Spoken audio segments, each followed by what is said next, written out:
statement by Minister Shri S. Jaishankar.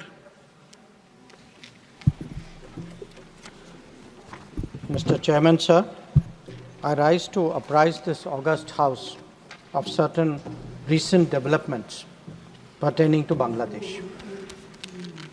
As honorable members are aware, India-Bangladesh relations have been exceptionally close for many decades over many governments.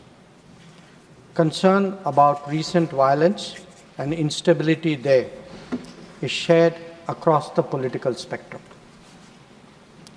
Since the election in January 2024, there has been considerable tension, deep divides, and growing polarization in Bangladesh politics. This underlying foundation aggravated a student agitation that started in June this year. There was growing violence, including attacks on public buildings and infrastructure, as well as traffic and rail obstruction.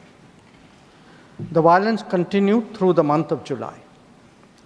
Throughout this period, we repeatedly counseled restraint and urged that the situation be diffused through dialogue. Similar urgings were made to various political forces with whom we were in touch. So, despite a Supreme Court judgment on 21 July, there was no let-up in the public agitation. Various decisions and actions taken thereafter only exacerbated the situation. The agitation at this stage coalesced around a one-point agenda, that is that the Prime Minister, Sheikh Hasina, should step down. On 4th August, events took a very serious turn. Attacks on the police, including police stations and government installations, intensified even as overall levels of violence greatly escalated. Properties of individuals associated with the regime were torched across the country. What was particularly worrying was that minorities, their businesses and temples also came under attack at multiple locations. The full extent of this is still not clear.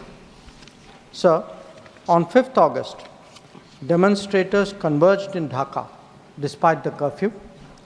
Our understanding is that after a meeting with leaders of the security establishment, Prime Minister Sheikh Hasina apparently made the decision to resign.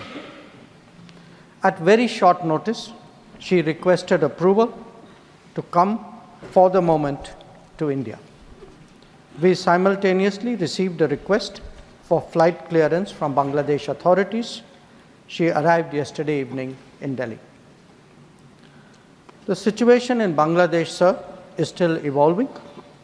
The Army Chief, General Waqar-uz-Zaman, addressed the nation on 5th August. He spoke about assuming responsibility and constituting an interim government. We are in close and continuous touch with the Indian community in Bangladesh through our diplomatic missions. There are an estimated 19,000 Indian nationals there, of which about 9,000 are students. The bulk of the students, however, have already returned to India in the month of July on the advice of the High Commission. In terms of our diplomatic presence, in addition to the High Commission in Dhaka, we have Assistant High Commissions in Chittagong, Rajshahi, Khulna, and Sylhet. It is our expectation that the host government will provide the required security protection for these establishments. We look forward to their normal functioning once the situation stabilizes. Chairman, sir, we are also monitoring the situation with regard to the status of minorities. There are reports of initiatives by various groups and organizations to ensure their protection and well-being. We welcome that, but will naturally remain deeply concerned till law and order is visibly restored. Our border guarding forces have also been instructed to be exceptionally alert in view of this complex situation. In the last 24 hours, we have also been in regular touch with the authorities in Dhaka. This is the situation as of now. I seek the understanding and support of the House in regard to sensitive issues regarding an important neighbor on which there has always been strong national consensus. Thank you.